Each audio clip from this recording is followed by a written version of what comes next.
and welcome back. In today's video, we will talk about essay planning and proofreading. And as we do that, we will also see how to write our essay within 40 minutes time. Now, our essay writing will consist of 3 important steps: planning, writing, and proofreading. Before we start writing our essay, it is very important that we spend about 5 to 7 minutes generating ideas for our essay. And if we do that well, actual writing should not take us more than 25 minutes or 30 minutes tops. It is also important to set aside about 5 minutes for proofreading our task once we've finished writing. While planning will help us to get a good score on task response and coherence and cohesion, proofreading, on the other hand, will help us to avoid losing marks on lexical resource and grammatical range and accuracy. This will become more clear as the video goes on. Let us now start with essay planning. Believe me, it's very easy for the examiner to tell a planned and unplanned essay apart. An unplanned essay would usually have some ideas elaborated more than the others, and overall it is simply not a well-organized essay. Now, some students may feel that essay planning is a waste of time. Look at this essay question, for example. Increasing the price of petrol is the best way to solve the growing traffic and pollution problems. Do you agree or disagree with the statement? Now, some student may read the question and go, well, that is ridiculous. Increasing the price of petrol can not help in decreasing the traffic, because if that were the case, we would have seen way less traffic today because the price of petrol has increased enormously in the past decade or so. They read the question and they choose to disagree with the topic, and now they start writing their essay. As they write their first body paragraph, they write the first argument, and now they are struggling to think of a relevant example to support their view. And once they mention an example to explain their idea, they're now thinking hard to come up with another argument to support their view. So when we stop and think of ideas as we're writing, we're actually, without even realizing it, wasting more time there. Also, maybe as we start to write our essay, we realize that we do not even have enough supporting arguments for my opinion. And now I'm thinking, maybe if I had chosen to agree with the topic, I could have given this example to support my view, and then this another example to support my view. But now I do not even have enough time to go back and erase and start over. So this is why planning actually saves us time. Because once we have thought of the ideas in the planning stage, now all we gotta do is simply write sentences or make a paragraph out of those ideas, and we don't have to really stop and think of the ideas and examples as we write. This is how we should plan our essay. We read the topic and don't just decide right away that I'm going to agree or disagree with the topic. Try and think of ideas, arguments for both sides of the essay prompt. And whatever side you're able to come up with good ideas for, that should be our opinion. Secondly, planning our essay shouldn't take that long because we only have to plan our body paragraphs. And like I mentioned in my last video, IELTS is not a test of knowledge, so we don't have to try and think of everything we can about the topic and then try to write all of those ideas in my essay. I really only have to think of 2 or maybe 3 good ideas to support my view, because the more ideas I write, the harder it becomes for me to explain them all. On the other hand, as I write fewer ideas, that gives me an opportunity to explain them and also give supporting examples.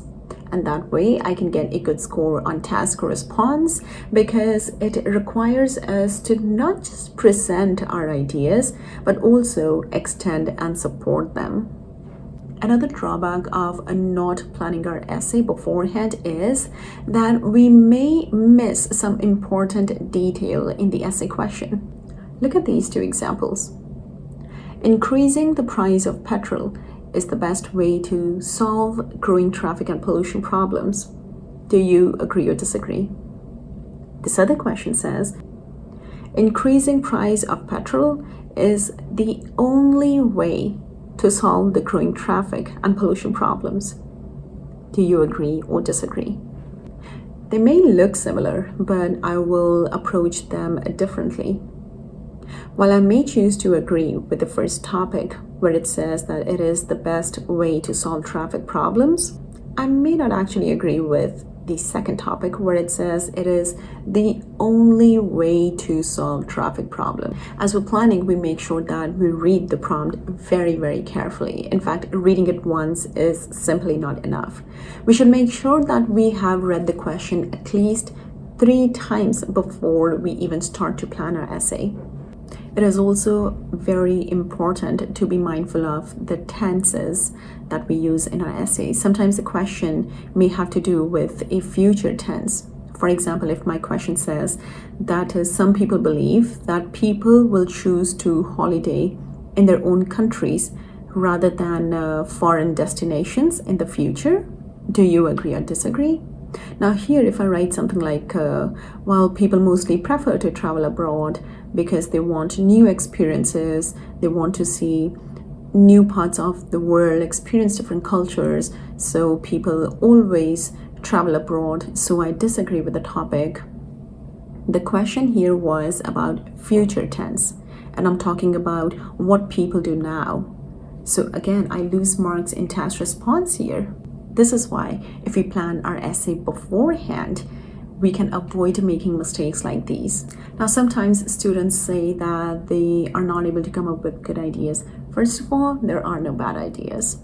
As long as you are able to explain our ideas and give supporting examples for it, your idea is definitely a good idea. See, there is no criterion on band description that says quality of idea. It simply says that you're supposed to address all parts of the essay prompt, and you're able to present, extend, and support your ideas. Okay, we now know that we don't need many ideas to write a good essay. But how do we think of even those ideas, those couple of ideas that we do need for our essay? Here's one strategy. Think of your essay topic as a normal chat, a conversation that you're having with a friend. Now imagine you're hanging out with your friends and this topic of traffic comes up, and one of your friends goes, I wish the government did something about traffic. I wish they made gas more expensive. So how will you respond to that? You will either go, oh yeah, I agree. Increasing price of gas, it will totally help solve traffic problem, because people will rather take the train. They just won't be able to afford gas every month. Or you would go, oh well, I don't see how that will solve anything. I mean, gas is pretty expensive even now, but you don't see people traveling by train just because gas is expensive. Nobody has time to wait for the bus. So this is how you can practice generating ideas. Because I think when we read our IELTS essay prompt, we imagine it to be this question we got in our exam, and now we're instantly in that examination mode, because now we're like, oh, I'm sitting this IELTS test and I have to come up with the best ideas. Now we start to just overthink things. Keep it simple. Just think of it as a casual chat, a casual conversation that you're having with a friend, or maybe you're traveling in a train and you strike up a conversation with the person sat next to you, and try to think of it that way and then see what your response will be. Idea generation is a skill.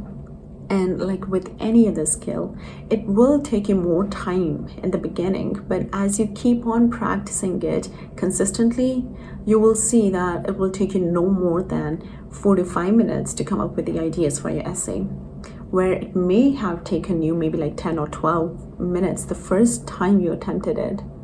So this is how we're meeting all of the requirements of task response. Firstly, we need to address all parts of the essay prompt. When we're planning our ideas, we're looking at our essay prompt repeatedly. And we will think of the ideas that are relevant to the essay question. Secondly, task response requires us to present, extend, and support our ideas.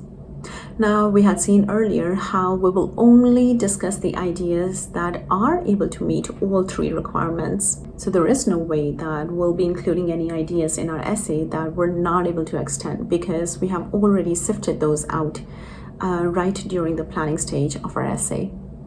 We're also making sure that we do not include any off-topic content, because without even realizing it, we start to drift off topic as we write our essay if we've not planned it beforehand. Lastly, we see that we get a band 6 instead of 7 if some parts of our essay or if some arguments are more fully extended than the others. Now, this only happens when we just read the question and start writing without even planning. And then I had also mentioned that planning our essay will help us get a good score on coherence and cohesion.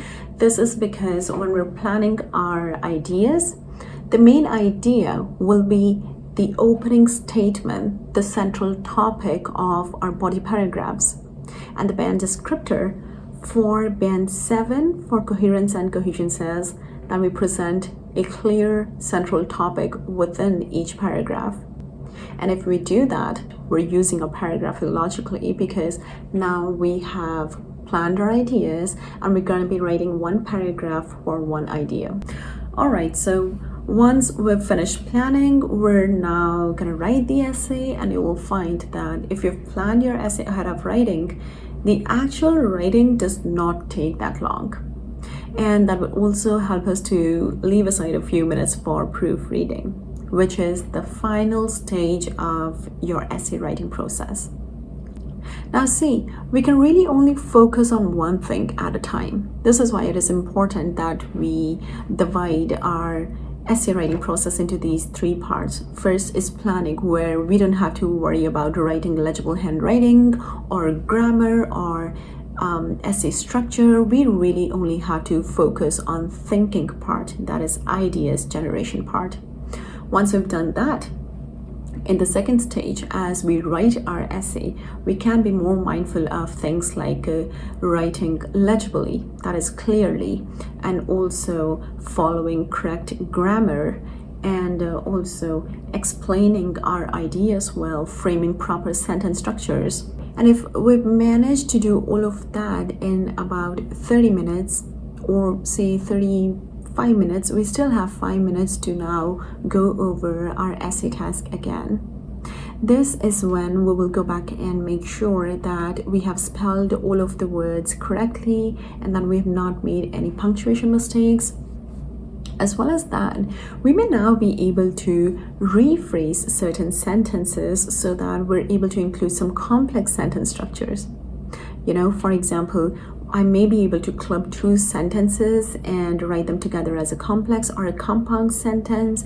I may be able to change an active voice sentence into a passive voice. And even if I do that for just a couple of sentences, that will help me meet the requirement for 8 band for grammatical range and accuracy, where I'm supposed to be including a wide range of sentence structures.